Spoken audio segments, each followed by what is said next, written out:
আমি না একা একাই বিছনার চাদরটা পাততে পারি না, কারণ একা এইভাবে গদিটা তুলে টেনে এইভাবে পাততেই পারবো না। তাই বড়মশাইকে ওই দিন ডেকে একটু হেল্প করে নিই, আর যেদিন ও বাড়ি থাকে সেদিনই তুলি।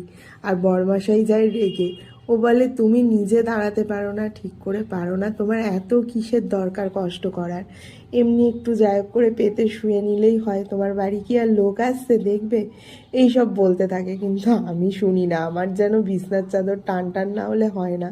দেখো চাদর পেতেছি, তার উপরে আবার হাত দিয়ে বুলিয়ে বুলিয়ে দেখে নিচ্ছি, আর এইভাবে দাঁড়িয়ে আছি তো পায়ে কিন্তু ভীষণ ব্যথা করছে, তাও আমাকে করতে হবে পরিষ্কার।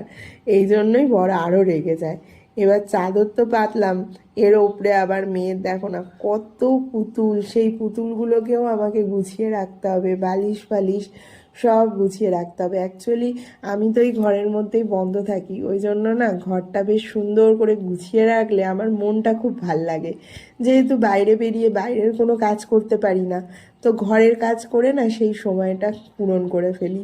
সারা দিন ধরে ঘরে পরিষ্কার কাজ এইসব করতেই থাকি।